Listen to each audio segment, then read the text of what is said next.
49ers Ultimate Report. This is John J., your 49ers reporter, opinionist, analyst, and die-hard fan. Welcome to another episode of the 49ers Ultimate Report, our weekend Saturday edition. I know you guys have liked this great series since we started the season with the Lions all the way now to our next opponent. And I want to say thank you for all your great support. As always, the 49ers Ultimate Report, I want to say thank you as always for helping me you guys grow to almost 1.2K subs. I never thought I would have this many subs in my first year. So I want to say thank you very much as always. So I want to give a shout out to all of my great Saturday guests on. Last week, I wanted to say thank you to Payo Time, the Rams YouTuber. He's a good, close, personal friend of mine. He covers the Rams. He came on my channel twice. And, of course, to all my great guests. But let's jump right into the 49ers, our preview, debating opponents, whatever you guys like to call it. So the 49ers tomorrow, we have an early game. We're playing in Jacksonville against the Jacksonville Jaguars. So I decided to bring in, just like always, every Saturday, a new guest on. So before he comes in, let me introduce this guy. Covers the Jaguars. He has a YouTube channel. It's called the Jags Roar Podcast. He also has a podcast on those podcast sites. Let's bring in the Jags Roar. What is up, man? How are you doing? Hey, John. How's it going? Thanks for having me on. So before we start off the show, we always want to know who my guests are. So let the fans know who you are. What do you do on your show? What you talk about your podcast. So introduce yourself to the 49ers Ultimate Report community. Yeah, so I'm Andrew from the Jaguar podcast. I've been doing this podcast for about 2 years. It's a Jacksonville Jaguars grassroots fan podcast. I used to live in Jacksonville. I'm actually based out of Virginia, but I used to live there, come from a military family, Navy brat. So, was growing up when essentially the Jaguars started in '95, and it was really exciting. And that was also, the year that the Braves won their World Series against the Indians, Cleveland Indians. So that was exciting as well, and just became a super huge fan of the Jaguars, and just love doing it. So I like to do, I like to do a lot of podcast, work, and I like to have, I bring on some of the Jaguars players too as well. I had Jimmy Smith, star wide receiver for the Jacksonville Jaguars, and even go back to the old days where, Natron Means, I had Natron Means on, running back, used to play for the Jaguars and the San Diego Chargers. So just love talking to the players and love doing it, man. Mm-hmm. Yeah, so thank you very much for hopping on. I know the guests are going to be very excited, listening to you about your Jacksonville Jaguars. I want to say quickly to my boy Kimbo, how are you doing? And I like it. Let's go Niners fans for life. So thanks for hopping on. My resident Philadelphia Eagles. He's also a little YouTuber and podcaster himself. He's 14 years old. He talks all things Eagles. I want to say what's up to my boy Big Play Slay, or BPS. How are you doing, my man? And of course, it's my biggest fan, one of my biggest fans up here, but I think I call him one of my biggest fans. It's David. How are you doing? It's Niners all day. And no matter who we play, if we play our divisional games or other teams from the AFC, it's Niners all day. So thanks very much. And feel free to leave your comments. If you want to have questions, I will read them to our guests. But let's jump into the episode. And we're going to start, like always, with our first question. Last week, we have to talk about last week before we talk about the game. So last week, you guys played with the coach, right? And what were your thoughts on the game? It was a good game, John. I mean, I think there were some special teams mishaps early in the game. There was a block punt. Logan Cook had tried to get the ball off, and it was blocked. And then the Colts returned it back for a touchdown, so that wasn't good. So we started off a little sloppy, but we tightened it up. And Jamal Agnew, a new, essentially a free agent we picked up. He has just been incredible, wide receiver, but also a special teams guy. He ran one back actually against, I believe it was, I'm trying to remember which team it might have been the Cardinals. He ran he ran one back for a touchdown when they tried to kick field goal. So that was pretty incredible. And he's been great on the ground, with jet sweeps, and he's just kind of that Swiss Army knife player. So it was nice to see him get going. Trevor Lawrence had some struggles connecting with wide receivers, a lot of drops by our wide receivers. Laviska Shenault had some drops. Jamal Agnew had some drops, actually. So that was a little frustrating, but the defense really showed up. And it reminded me a lot of the Buffalo Bills Jaguars game, where we were able to get a lot of pressure on Josh Allen, quarterback for the Bills, and force a lot of 3 and outs. So I was just really impressed by the defense. Our defensive coordinator, Joe Cullen, sent a lot of blitz packages in the game against the Colts. So it was nice to see us get to Carson Wentz, but we have to put 4 quarters of football together. And I think this team is still just trying to figure out how to do that. You mentioned the Buffalo Bills game. You guys won that game. I wanted to ask you this question. Because I think everybody thought Buffalo was going to win this game. So I wanted to get also your thoughts. Like, what did you guys do in that game to only allow them to score 6? I think it was a score 9-6. What did you guys do in that game that was different versus all the other teams Buffalo has played? So I want to get your thoughts also on that game. Yeah, John, I think we were just aggressive. We kept our foot on the gas pedal defensively. We had, a lot of good coverages, by Shaq Quarterman, our quarterback, Shaq Griffin. There's two Shaqs on our team. We have one that's a linebacker, one that's a corner, but Shaq Griffin had a great game. He was able to lock down, Stephon Diggs, and he was pretty quiet in that game against the Jaguars. And we just didn't give up a lot of big plays. And again, we sent a lot of blitz packages. DeJuan Smoot, our defensive end, I believe he had a sack or 2. Josh Allen had a great game, was able to get to the quarterback, and he proved himself to be the better Josh Allen in that game. Yeah, I was surprised, that you guys won that game, because I thought, all right, Buffalo, they're the better team. They have a great quarterback. Everything has been perfect for them. But it really shows you any given Sunday can happen. And just like last week for the 49ers, we were supposed to lose.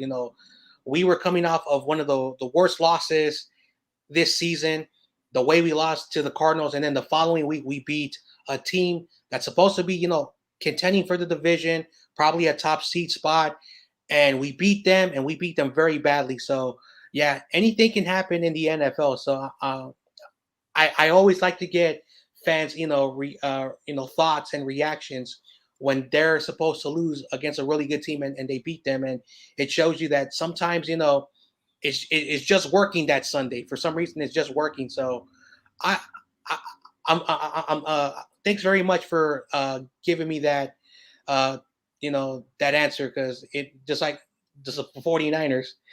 So now let's move on, and I want to spotlight some players, and I know you have more players that you want to spotlight. So I chose, I always choose 3 random players. And I try to choose the best players. I will also do my homework. Of course, Josh Allen. I was a huge fan of Josh Allen when he was coming out. I thought the Niners might have drafted him if Nick Bosa went to the Cardinals, but Josh Allen, he's having a good season. Those are his numbers right there: 41 tackles, 5.5 sacks, 8 tackles for loss, 4 pass defenders. He has an interception, a fumble recovery. We have Damian Wilson.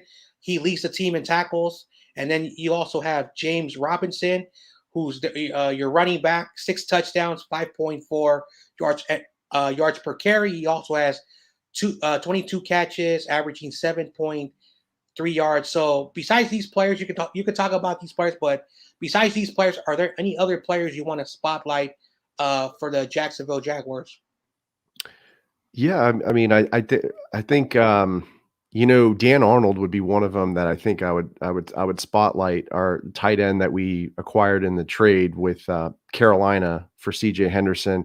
I was a little kind of skeptical on that trade. I didn't know how it was going to work out. CJ Henderson was also first round pick for Jacksonville. So trading away a first round pick was it didn't really sit well with me initially, but Dan Arnold's had a great couple games. He's getting open, he's getting separation, and he's making some crucial catches. So I think that's proven to be a great acquisition for Jacksonville.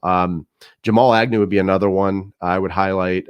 Wide receiver, like I mentioned previously, we picked him up in free agency. He's just been incredible, with special teams, and is able to do a lot of stuff on the ground. Kind of similar. He reminds me a little bit of what Debo Samuel does. He's kind of a Swiss Army knife wide receiver. He can run the ball, but he can also catch the ball, and he's a deep threat. So those two players really, obviously Trevor Lawrence, he's the rookie quarterback for us.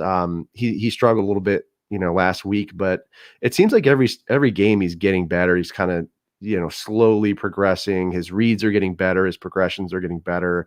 I think really his a lot of his problems in the last game were caused by drops, and then there was that fumble, but I think, that's just going to come with time. With ball security, you get better as a rookie. Yeah, one of the reasons why I did not spotlight Trevor Lawrence is because he's a rookie. And one of the things that I will say when I look at his games and his sacks, he's not being sacked a lot like most quarterbacks. So he's probably doing a really good job avoiding the sacks, avoiding the quarterback hits. And he's very young. So usually when it comes to rookie quarterbacks, I don't put any stock on them until the second year and see if they have either a sophomore slump or they start to get better and better. So hopefully he pans out for you guys, because there's still a lot of criticism of that he's not going to pan out. He's going to be a bust. He won't be on your team in the next 4 to 5 years. But at the same time, look at these players and why. Like as I mentioned, I like Josh Allen coming out of college. I love this tape. I love his film. He didn't go to the big schools like Nick Bosa or Jamar Chase, those guys, but he is a really good player for you guys, and he's a good cornerstone piece.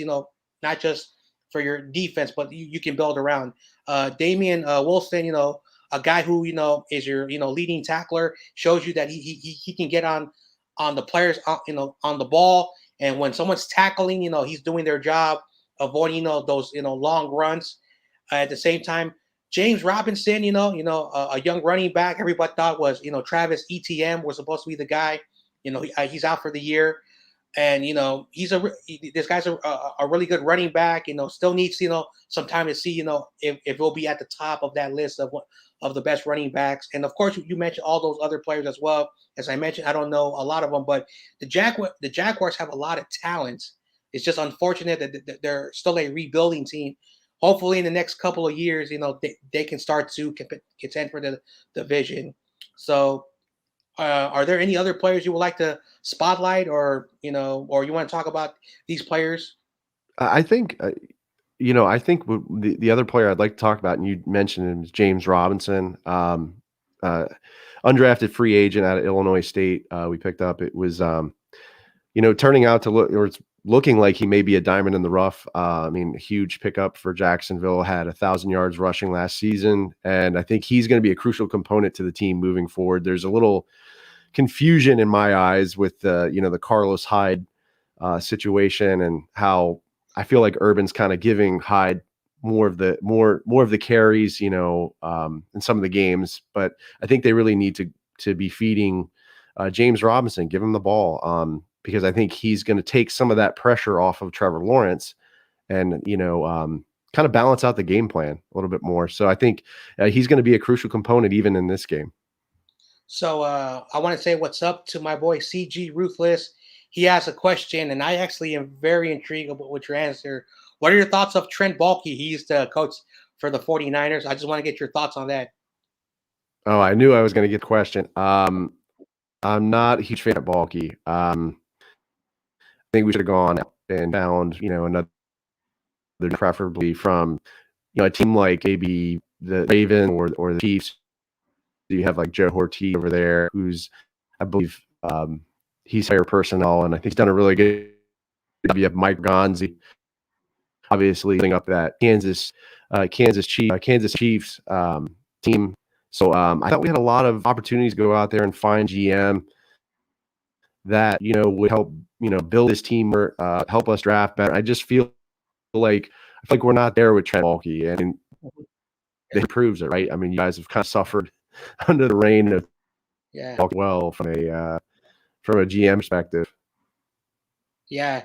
Uh, I just want to let you know that you were just cutting out a little bit, just giving you a little bit of heads up. Yeah, for me, when it comes to Trent Baalke, I was never a big fan of Trent Baalke. Even when I was a kid, when he was hired, I was never a fan of him because he basically, created this idea of bringing in these injury-prone players with very high skill talent for whatever the reason, and it's been burning us even, during the Tom Sula, Kelly, and even Kyle Shanahan for some reason. And John Lynch has the same mentality, So I was never a big fan of Trent Baalke. So yeah, so I think we both can agree with that. Let's see. My boy also says, "Why do Jacksonville trade away talent like a yard sale?" So I don't know if that's, I don't know if he was being, like a little bit sarcastic, but is that true? Do you guys trade away some of your top talent away? Yeah, it's unfortunate. I mean, Leonard Fournette trade was a big.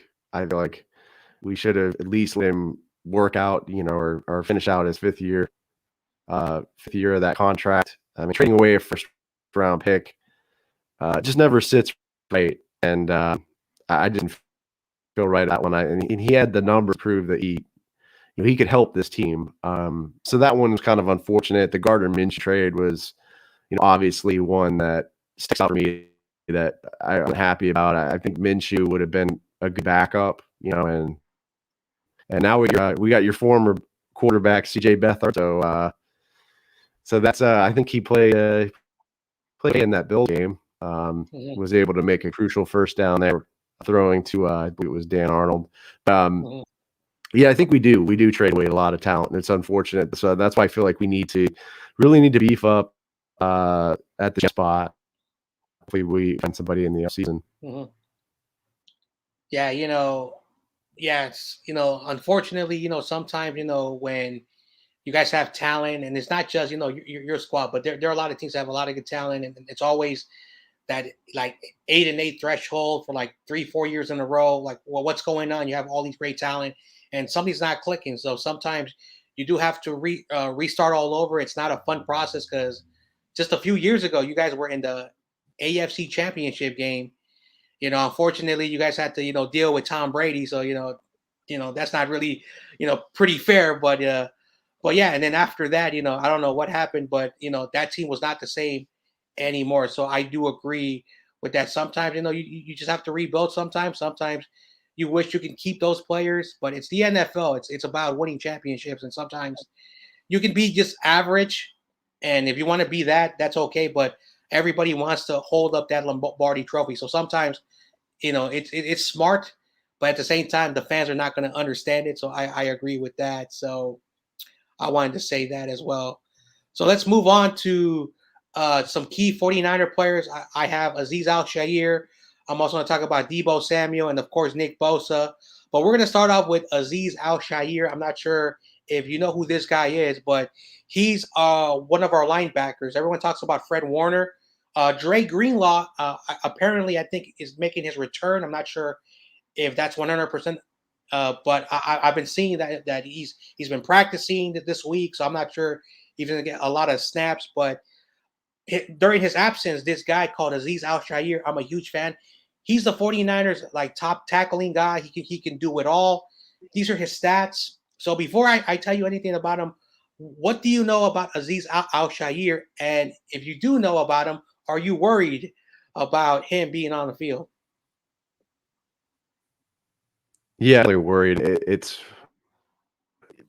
when you have a linebacker like that has the numbers you have up on screen here. He's definitely a different threat. I think key for Jacksonville is going to be blocking him and him out of the and our guards have to second level with run blocking and make sure they're on him because he's gonna make a lot of tackles and he's gonna he looks like he had a full recovery there. So, I think it's definitely somebody I'd be worried about if I was, Darrell Bevell, the offensive coordinator for the Jaguars, making sure, trying to figure out ways of minimizing him because he looks like he's a disruptor. Mhm.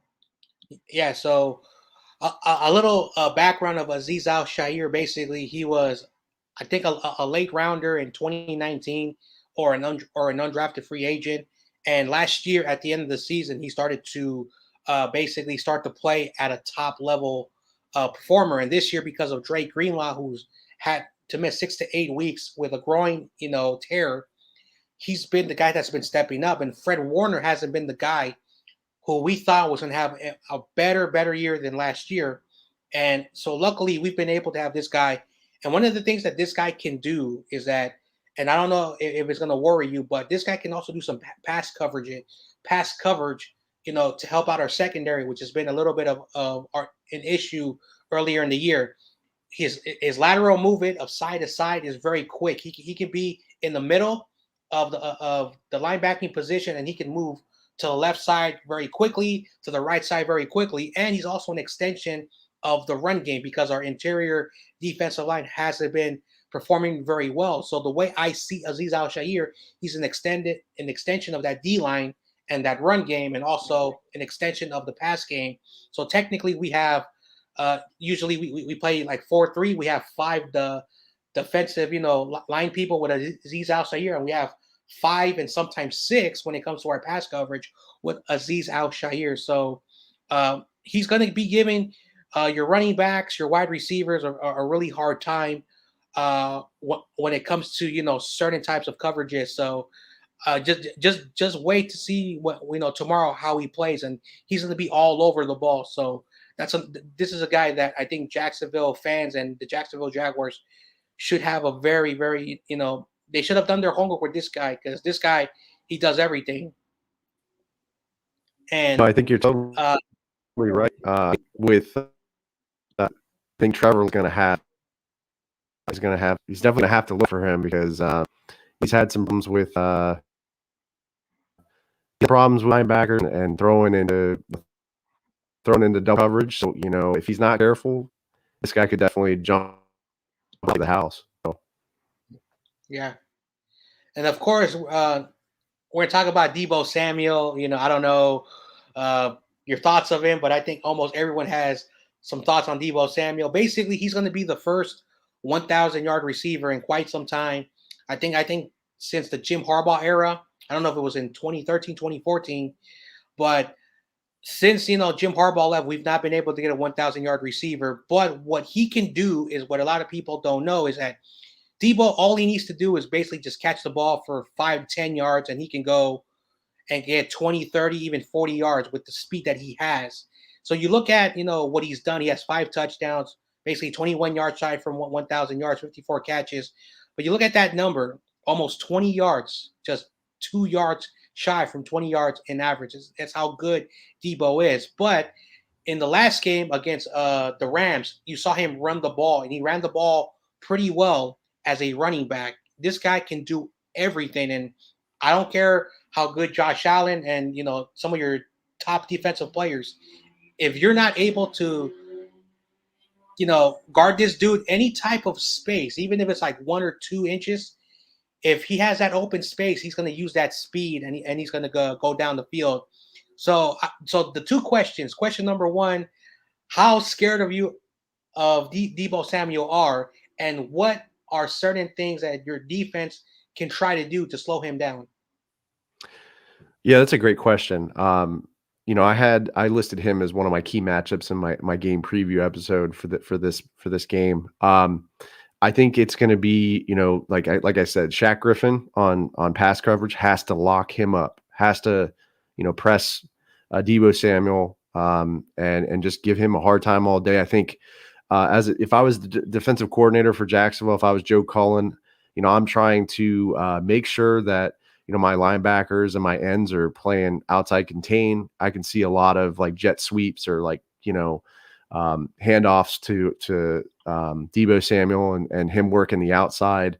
which we traditionally haven't been as good this year, I think, with outside contain. So that would be something that would really worry me. And then also the running game. All right. You have Elijah Mitchell, who to my knowledge won't be playing in this game with an injured thumb. So it's going to be, I think he's going to be getting a lot of carries. He's going to probably be, sharing carries with who's that? Wilson, Josh Yeah, Wilson yeah. Jeff Jr., I Wilson believe. Jr. and Trey Sermon are going to be the Yeah, starting running backs. yeah. So I think it's everything. I would just be, as a defensive coordinator, if I was Joe Cullen, I'd be watching him and trying to minimize him throughout this game, and getting pressure on Garoppolo. Mm-hmm. Yeah, I wanted to bring this comment up here. Well, one thing about Trevor Lawrence is that he's pretty mobile. In college, I saw him how good he was, with his legs and the same thing. And one thing that I will say, and we're going to talk about it in just a quick moment, is that when it comes to mobile quarterbacks, I think one thing that's going to hurt us is Trevor Lawrence. I think if your coach's game plan Trevor as being out of the pocket and running, that's going to give you guys a chance to beat us. And one of the things that I've been noticing with the 49ers is that when it came to Jalen Hurts, he almost had 90 yards on the ground. And then of course, Russell Wilson, is not the same, but he's still very dangerous. Hard for us to take him down. I forgot who else that we played. Kyler Murray, he gives us a hard time. And then Justin Fields, a rookie, gave us 100 yards on us. So that's one thing that I do agree with that comment. I wanted just to bring it up there just a moment. So that is true. Yeah. So the best way for you guys to defend Debo Samuel is to make sure there's someone on him, like basically tight coverage, and be on him, because Garoppolo has a very fast release, and Debo's going to catch it. But as long as there's a receiver and there's no space, he's going to catch probably the ball. Say if they're going to do like a screen pass, as long as you're able to, get through those screens and take them down, like the Green Bay Packers. We were horrible with our screen game. So, and that's going to be one thing that I will say, because on that 4th and 6 against the Rams, I don't know who was covering Debo Samuel, but Jimmy threw it right there, and he had a defender on him, and Debo still basically gashed him. So that's the best way for me to say how you defend him. Do you agree with that?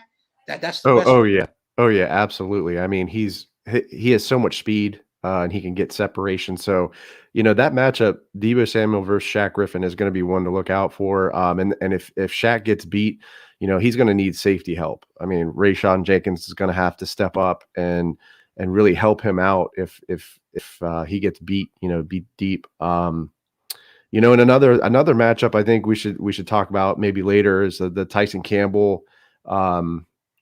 Versus who's your other wide receiver? I think it's Brandon Ayuk. Brandon Ayuk, Yeah, right? Brandon Ayuk. Yeah. Sorry, I had a little lapse of memory there.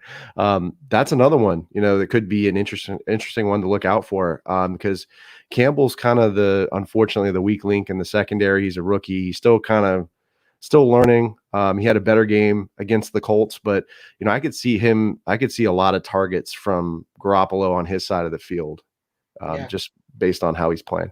Mm-hmm. Yeah, I totally agree, and we will talk about those matchups and in just a moment. But I wanted to basically move on to my favorite conversation, and I know you already know, is Nick Bosa. Nick Yep. Bosa. And I basically, I've had this conversation already. This is now the 10th time I'm having this conversation about Nick Bosa. But Nick Bosa, of course, is having a type of season, like I would say, like a defensive player type of, season. And you look at what he's done in 9 games, 8 sacks. So he's basically getting close to a sack per game, 31 tackles. Out of those 31 tackles, 13 tackles for loss. You can see why Nick Bosa is very physical. He's hit the quarterback 19 times. So it really shows you he's able to get the quarterback. And one of the things that I found out very interesting is he's forced 5 fumbles. So when you look at it, your rookie quarterback, how do you stop this dude? Because personally, maybe I'm just biased.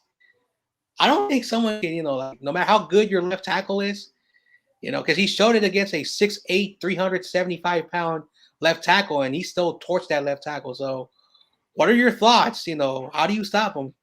Yeah, I think you got to utilize James Robinson in pass protection. He's been really good. So I think, he's got to keep his head on a swivel. He's got to be looking for Nick Bosa.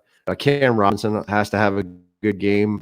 That's one of the key matchups there in this game. I'm concerned just with Trevor's line side taking a hit and even the game, or hopefully not, but he's injured. But, a key is going to be running back in action and how they pick blitz and be look for Nick Bosa, because they're not able to do that. It's going to be a rough day for Jacksonville. Yeah, and at the end of the day, like, this guy's coming off an ACL injury, and I don't know how, because usually, some people who have ACL injuries, they're still able to play, but they're not at the level. I thought Nick Bosa was probably going to have 7, maybe 8 sacks for the entire year. I didn't think he was going to match his rookie season, but the way it's going, we're probably going to get our first double digit sack player since DeForest Buckner back in 2018, when he had, I think, like 12 and a half sacks. So for sure, he's probably going to pass that. I don't know who's the all-time 49er with the most sacks per season, but we're going to start to hear it very, very soon. But that's all I have to say about Nick Bosa, so that's all I can say about Nick Bosa. Yeah, incredible talent, defensive weapon, incredible, like you said, recovery from ACL injury. And yeah, I mean, I agree. I think he's going to have a double digit sack season, and he's going to be one of those generational players for you guys. Mm-hmm. Yeah. All right, let's move on. And now we're going to go by the numbers, my favorite segment, because I'm a numbers guy. I love the numbers. We're going to start off with the Jacksonville Jaguars, and then we're going to talk about the 49ers. So first, we're going to talk about the defense, and then we're going to talk about the offense. So basically, this is the offense and defense by the numbers. So the Jacksonville Jaguars defense, their pass game has been allowing 260, almost 161 yards per game. They rank 25th in the league, but versus their run game, which is 12th in the league. Besides the numbers, because the numbers don't tell the full story. Do the numbers tell the full story, or what are the numbers not talking about when it comes to the defensive side of the ball with the Jacksonville Jaguars? Yeah, I think the 25th in the league for pass coverage, I be a little worse. And I would say this: I don't have one of those lockdown corners. So Shaq Griffin, and him, previously, I think he hasn't been able to down with the ball. He's had like 3 interceptions that were like thrown right too much, and he doubled them and dropped them. So I think there's still look for that ace corner. I don't know if we've ever really recovered when we traded Dylan Ramsey away. We never got that kind of corner that's gonna lock down your number one of your ace wide receiver. So I think that's somebody. That's somebody that we need to find after. Mm-hmm. And I think the run defense, though, our ranking, that's pretty active. Been able to down the run pretty well. I mean, I think Damian Wilson's doing a good job, like you mentioned, linebacking core, stopping the run, and I think we were able to minimize Jonathan Taylor, last week, which could have been a disaster. So yeah. I want to say hello to my boy Pioneer, and I know he means this with the most respect. He says, "Yeah, your audio, and your audio has been a little bit glitchy. I've been trying to be respectful as possible, but he was just basically just having a little fun at you because talking about your team ain't good. But he says you're a nice dude, man. But I have some sarcastic 49er fans. But thanks, Pioneer. Besides all of that other stuff, the audio has been a little bit glitching. I've been very respectful. I don't want to be telling you every 5 seconds about the audio, but is it going in and out, or yeah. is it like, it sounds okay on my end, but I guess maybe I don't know if the live stream is. that basically like every 5 seconds, you talk, and then it's like 3 seconds of like you can't hear nothing, and then 5 seconds you're doing okay. So it's been glitching out, but I can hear you, things like that. But yeah, just a little situation with that. It happens. No worries. It's okay.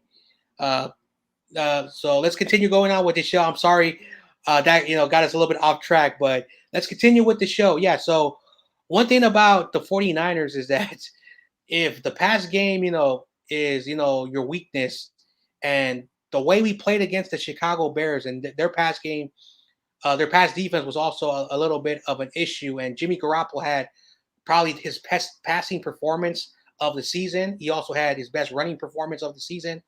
And if the Jaguars defense, when it comes to the pass game, is a problem, you know, I personally don't see it.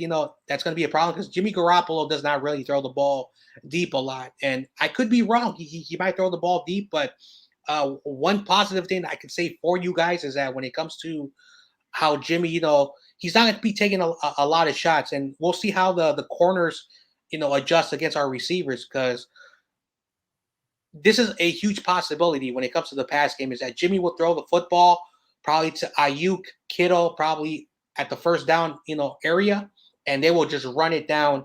And depending on how great the run game is, you guys are 12th in the league. Elijah Mitchell is probably not going to play. He might be out already, but yesterday he was doubtful. I'm not expecting him to play. Jermichael Hasty, our number 2, he is out. He's been out for a while, dealing with injuries consistently. So it's going to be Jeff Wilson Jr. We'll see how Jeff Wilson Jr. does. He's coming off of a meniscus. And, of course, Trey Sermon. I do have CG watching. He's a big Oklahoma Sooner. I've not been a big fan of Trey Sermon. So if the run game is not doing their job, Jimmy Garoppolo, we're going to see how he does against your pass game. So that's the Jaguars defense. And now we're going to move to the Jaguars offense. So, of course, you guys, your pass game is, 24th in the league, but your run game is almost at the top 10. So I personally, understand this. Trevor Lawrence, he's still a rookie, but your run game will probably give us a big problem because our run game is pretty bad. So again, just like the defense, what are the numbers not telling us? Yeah, I think in terms of the run, I mean, I think the numbers are right. James Robinson's a great running back, but I think he could be better. I don't think he's getting enough carry. So, maybe we see some better enough for him in this game. And I think he could be giving the 49ers defense a big problem. If he gets going early, it's going to be a long game for Cisco. I think that he's going to tire out that defense. And you'll probably see them just keep going to him and try to, drain the clock out and tire out the defense and maybe switch it up, play act, go deep. So I think the run a little better than the numbers. Mm-hmm. Yeah. So basically because when it comes to your offense, as long as you guys are running the football on us, depending how well we play, Arden Key, who has been been pretty productive the last couple of weeks, may be the guy who is our run stopper because when he's been on the field, he's had I think 3 sacks now in 2 games. He's been on IR for early part of the seasons, but he's been very, very successful. So that could be an X factor. Basically, your running back and Arden Key, depending on how well our run defense is going to be. I still am a little bit worried of the run game. We did a really good job against the Rams, but they were trailing, so they had to go to the pass game. So we'll see how that works. When it comes to the pass game, there's still a bit of an Achilles heel because our secondary causes a lot of penalties. Josh Norman, who we signed a week before the season started, he leads the team in penalties because whatever he does, and he does his job really good, but every time he does a really good play, those penalties. So if Trevor Lawrence attacks Josh Norman's side a lot, there's a possibility that Josh Norman will like bat the ball away. He could intercept it, but he might be a holding or like putting it illegal touching. And when it comes to Emmanuel Mosley, who is really good on the short coverage. If Trevor Lawrence decides to go deep on Emmanuel Mosley's side, there's a possibility that, again, the penalty. So we also have Talanoa Funga. He's going to be starting. He's our rookie. He's been playing really well, but he's been missing some tackles. And Jimmy Ward had his best game last week. Hopefully, Jimmy Ward can continue to do what he did against the Rams. So uh, anything can happen. Like these numbers, personally for me, it still worries me because anything can happen. Like maybe your running back can get like 150 yards on us, and we'll probably have like maybe like 5 penalties. So that's the thing that the numbers they don't tell you. Like the numbers tell you one thing, but when you watch the football game, that's what the numbers tell you. So, uh, any last comments about your offense and defense before we move on? Yeah, no, I think one of those matchups to be looking out, Marvin Jones Jr. versus Emmanuel Mosley. You just mentioned it, or you mentioned Emmanuel Mosley. I think that's gonna be one to look out for. Marvin Jones Jr., our ace wide receiver. I think he can get separation and hurt you deep. So maybe we see some penalties, maybe maybe some pass interference calls like you were mentioning, but I think that's one that, if Trevor Lawrence can get some time, he's going to hit Marvin Jones Jr. deep. Yeah. All right. So now we're going to talk about the 49ers, and the numbers don't tell the full story, just like the Jacksonville Jaguars. And I have a lot to say, but I'm going to start with the defense. So the 49ers, as I mentioned, with our issues, we are still ranked in the top 10 when it comes to our pass game. But when it comes to the run game, and it's so funny how everything's opposite. Basically, like I think this is a really good matchup for you guys. You got your as I mentioned, one player that I spotted earlier in the show was your running back, and when we're ranked 22nd, we were 27 at one point. Now we're up there in 22nd, depending on how Arden Key and DJ Jones and the interior play for the rest of the remainder of the season. We'll see if that run defense gets better and better. So the run defense for us is an issue.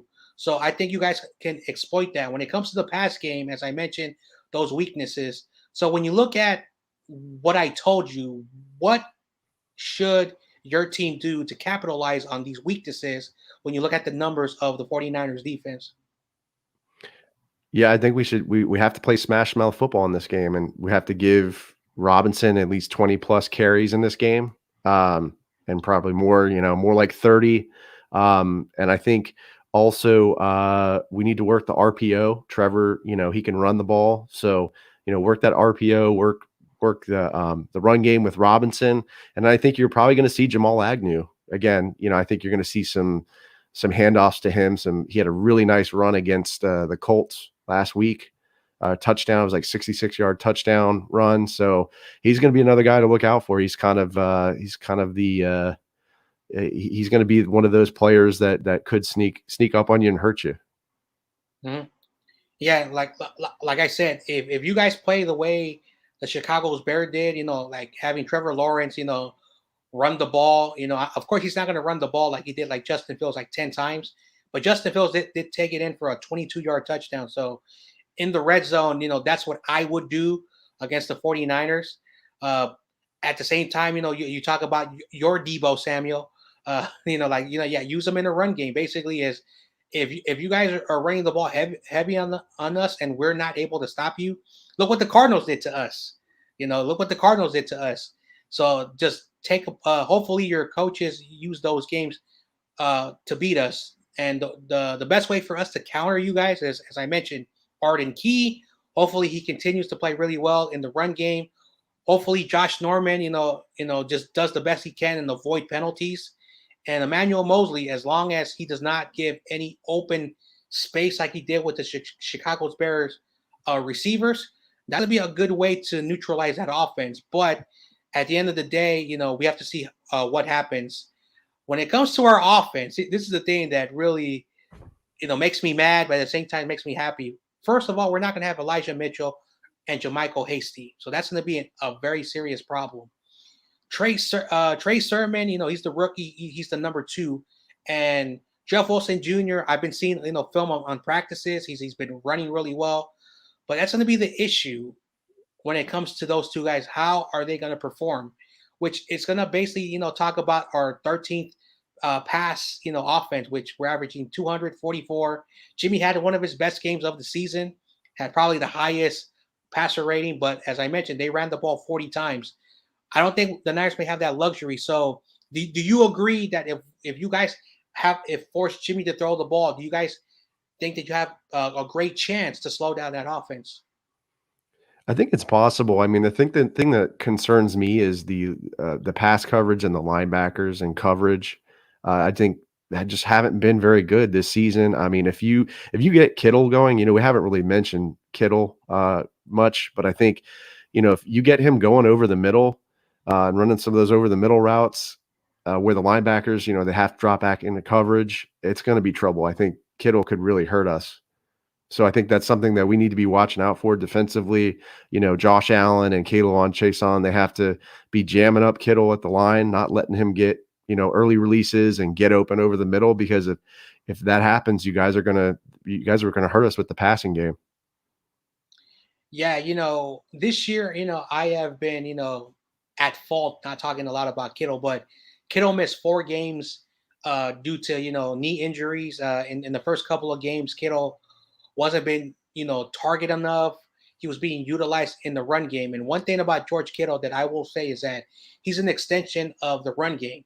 And at the same time, he's also an extension of the pass game.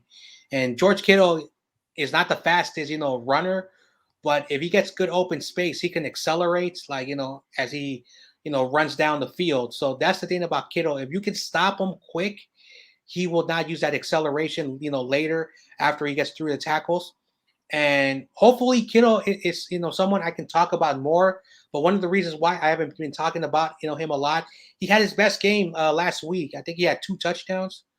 No, he had one touchdown, but he's had 2 touchdowns in the last 2 weeks. So Kittle is starting to become a very dangerous threat. And hopefully Kittle can be that X factor. Because if Kittle is there, Ayuk is there, Debo is there, Kyle Juszczyk doing his job, the extension of also an extension of the run, pass, and block game.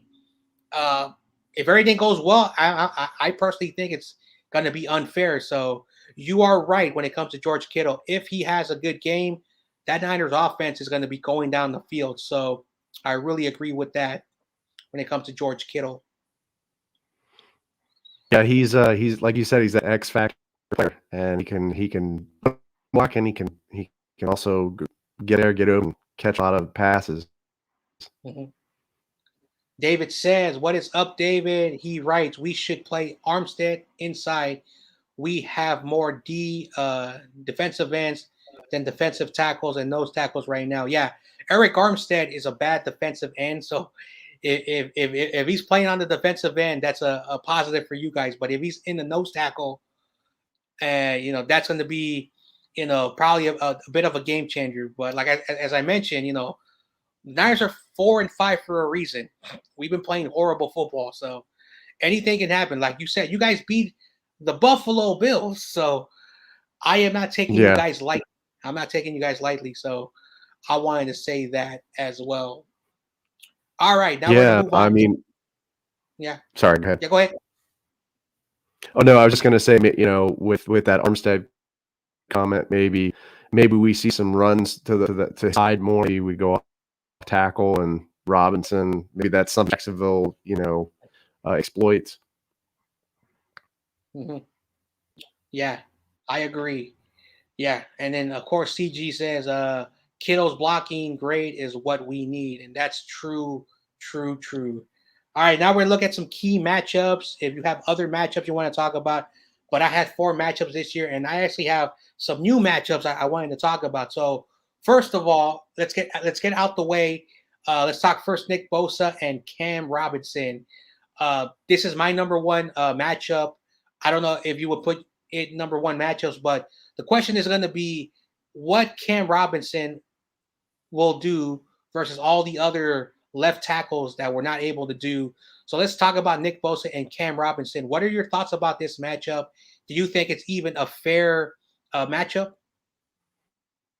I think the matchup, Cam Robinson's having a better season. He's played decently.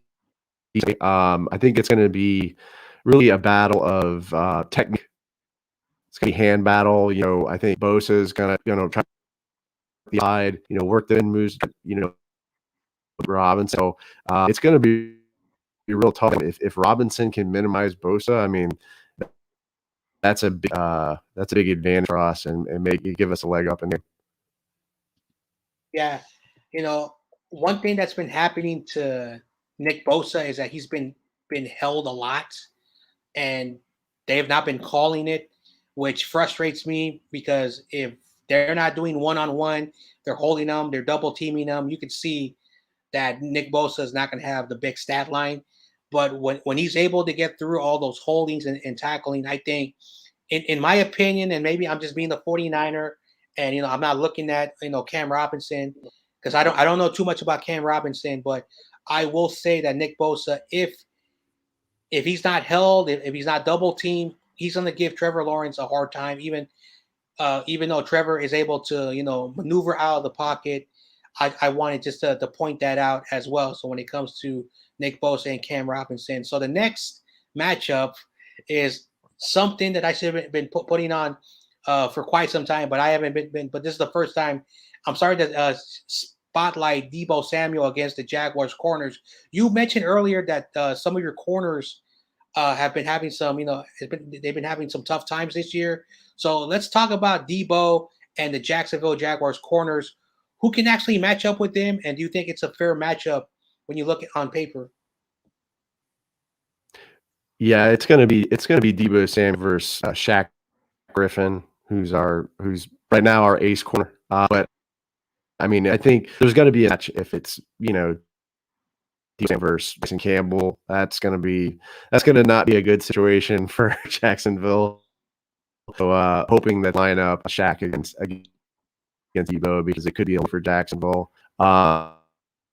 So I mean that's really one of the most important matchups of this game. I think if Debo he beats Jack Griffin deep, it's going to be a long day. Yeah. I want to say hello to my boy Corey Davis. This guy is another top member of my 49ers Ultimate Report. Thanks very much for your great support. He's saying hello to all of his 49er friends and faithfuls. So shout out to Corey as well. And of course, David also says a quick shout out to Corey Davis.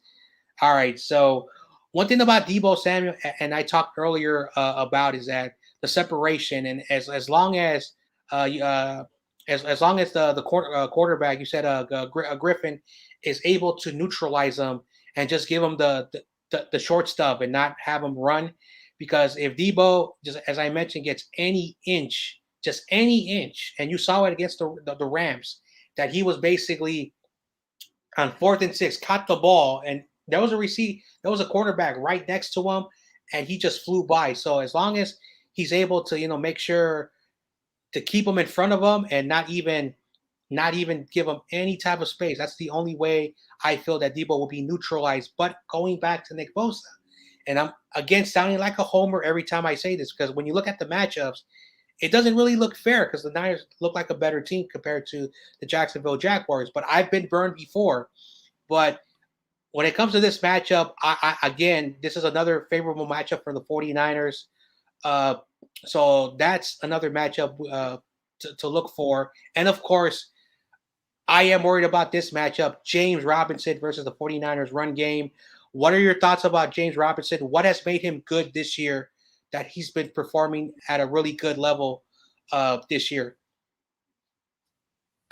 Yeah, I think it's the offensive line for Jacksonville. The interior has been blocked pretty well. Norwell and Tyler center and rookie guard that we have, Ben Barch. He's been doing a really good job of just opening holes for James Robinson, and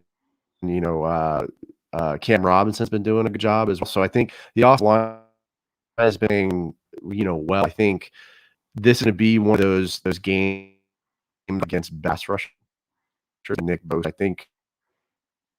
think that's going to be a challenge for the offensive line. But I think I feel like James Robinson has been getting as many should have been. I think give the game as we can is it's one going to take, heat off of Trevor Lawrence, but if we get going, that defense is going to get tired. So I think Robinson could really be a standout player in this game. Yeah. Before we continue on, I want to say David had a really good, interesting comment. If Debo is double covered, you still have Kittle and Ayuk, so that's going to be an issue because if all the receivers, are out there, it's going to be very very tough for those players in the secondary. So David says that, and that's kind of true. I have to agree with David.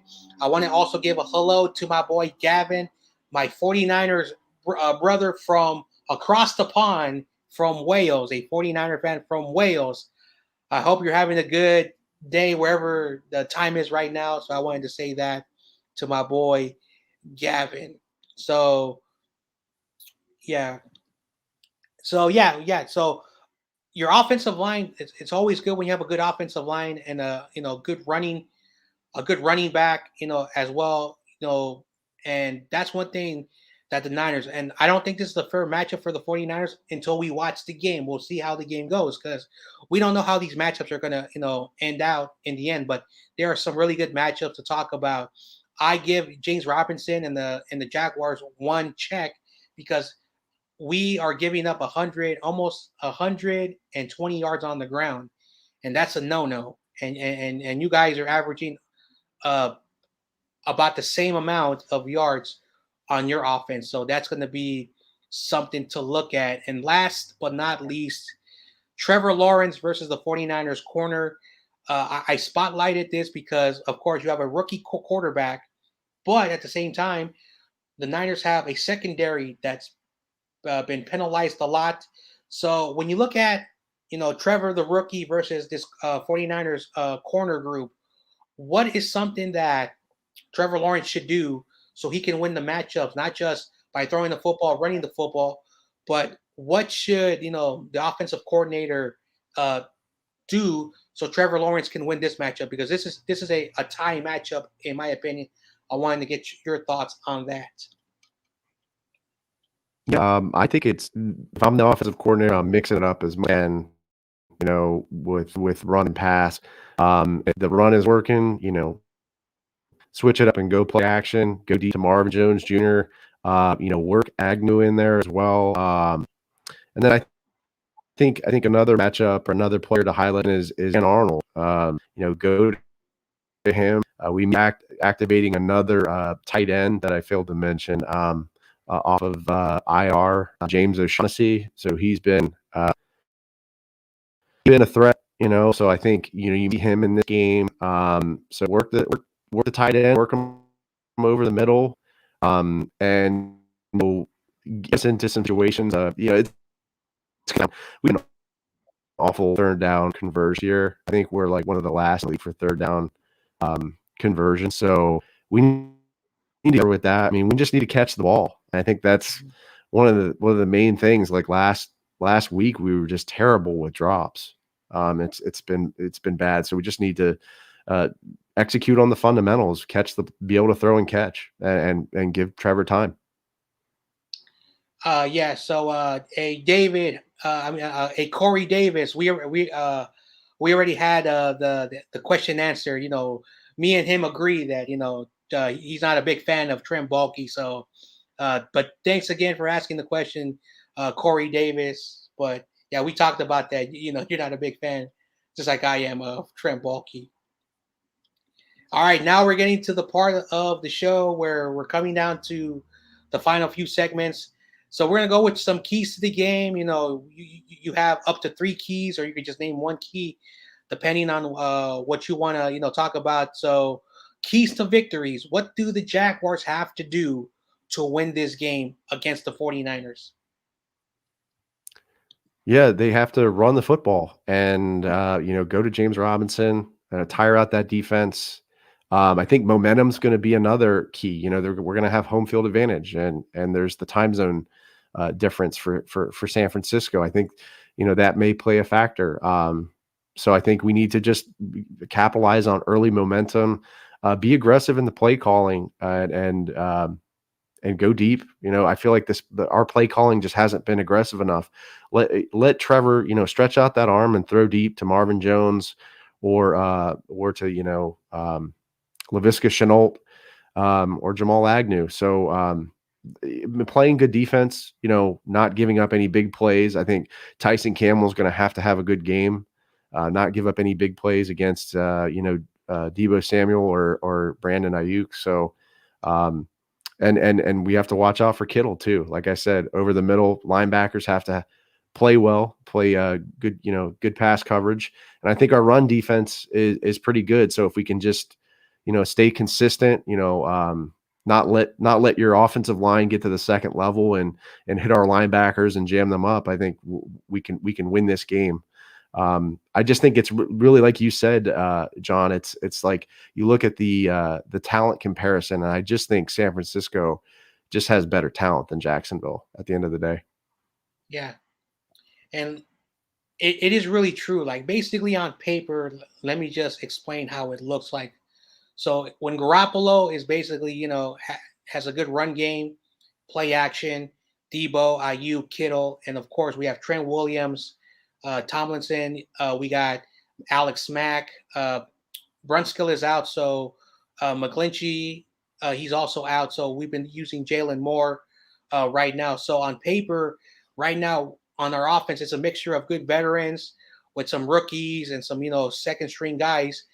But that's still a good offense. And you look at the defense, Nick Bosa, DJ Jones, Eric Armstead, Samson Ibukam, even D Ford. It looks like, a really good, defensive line. And you have Fred Warner. I don't know many snaps Greenlaw is going to have this game, but, I think he's active. And Aziz Al-Shayer, he's been playing really well. And then you just look at Josh Norman, the name Josh Norman, Emmanuel Mosley, Talanoa Fungus, he's pretty good for a rookie. And Jimmy Ward, like on paper, the 49ers look like a much better than a 4-5 team. So there's a reason why we're 4-5. It's just the inconsistency. So I agree with that, what you just said, that the Niners should win this game easily, but anything can happen on the 49ers side. So when it comes to the 49ers side, the keys to victory is basically one-on-one, how the one-on-one matchup with Nick Bosa. 2, depending on how Aziz Al-Shayer and Fred Warner, if both of them play really well, they're a good extension of the pass game and the run game. And then, of course, depending on how the secondary plays, it's going to be about minimizing the penalties and keeping the receivers to the very short stuff. And that's going to be the keys on the defensive side of the ball. And the question is going to be the keys to victory.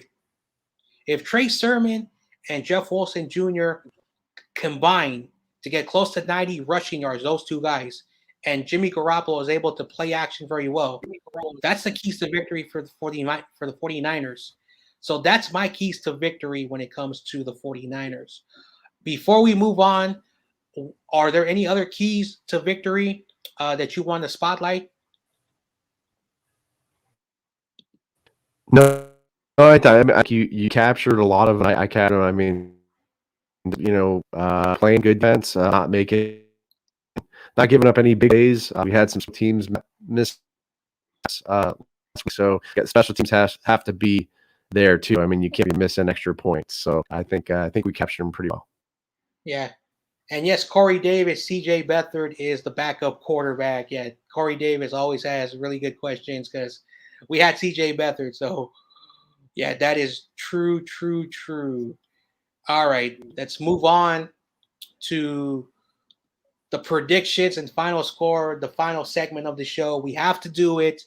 I know we don't want to, but what is a prediction and also a final score? Let me know what is going to happen in this 49ers game, and of course, who is going to win this game. Yeah. I mean, I try to be optimistic, but I think when I come away with win, I think it's probably 14 point game. I think be like a 15-28 49ers. But that's how I can see it. I just think to be a talent matchup. I think 49ers just better talent. Mm-hmm. I want to say hello to Gonzalo, my boy, another international friend of mine from Belize. Says Wilson and Sermon will run us to victory. So that's his prediction. And Gonzalo also said my prediction is 27-14 victory. So that's what Gonzalo's prediction is. And also, everybody, put your final predictions, your final scores of the game, so I can read your scores out. So this is how I see the game playing out. This is how I see the game playing out. The Niners are going to see a rebuilding team that is not a rebuild team no more. The way they played the last couple of weeks, and they played against some really good teams. They got a very, very upset victory of the week against the Bills.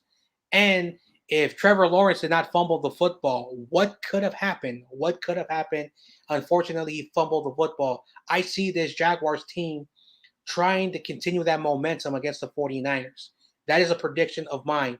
Unfortunately, I think Kyle is going to run a very conservative game plan for the rest of the year after he was trying to do something so idiotic and very different that now he's going to basically say, all right, let's play action, run the football, possess the ball, put points on the board.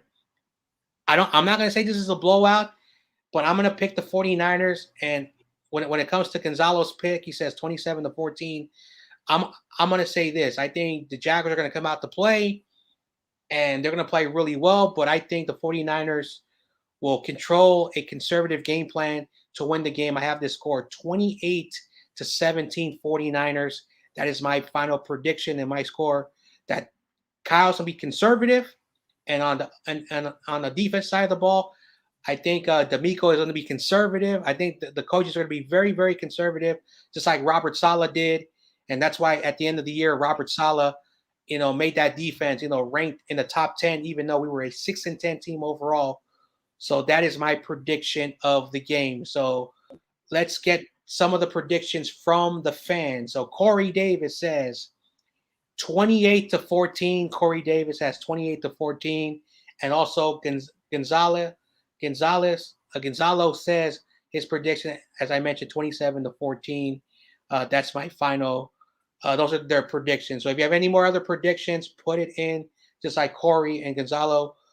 All right. So this is coming now to the end of the show. I want to say thank you. Thank you for hopping on. But before we go, this is your minute. This is your time. I want you to let everyone know who you are one last time, where they can find you, where they can follow you.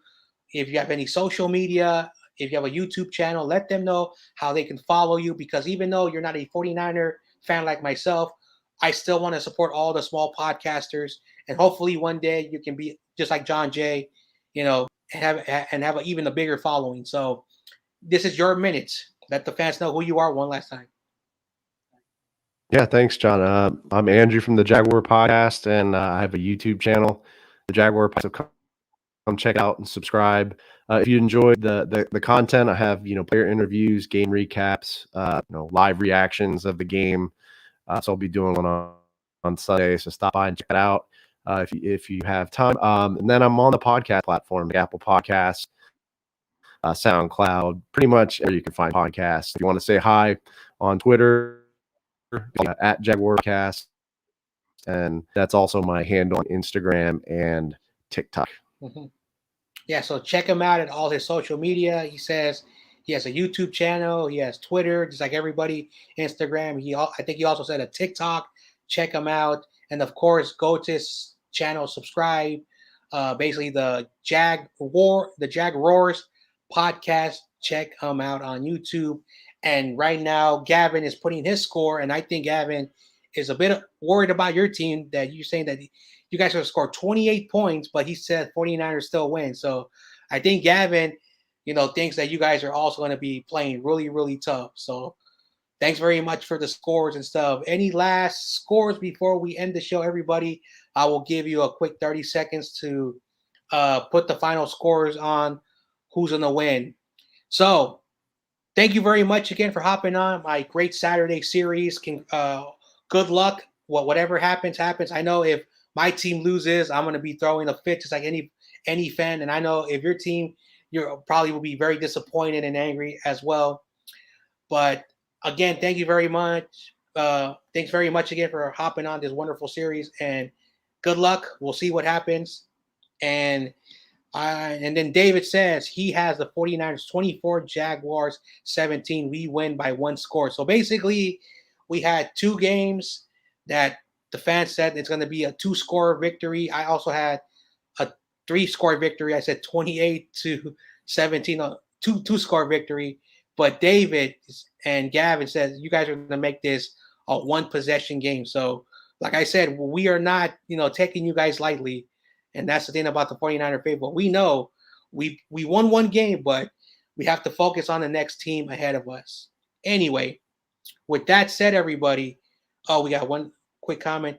Gonzalo said we are not gonna throw a fit this time, John J. LOL, I'm feeling confident. All right, he feels confident. He feels confident. All right, everybody. With that said, everybody, this guy right here is John J. The guy over here, his YouTube channel, the Jags Roar Podcast. Check him out. And with that said, everybody, I'm John J. And this is the 49ers Ultimate Report. You guys have a good rest of your Saturday, and go Niners.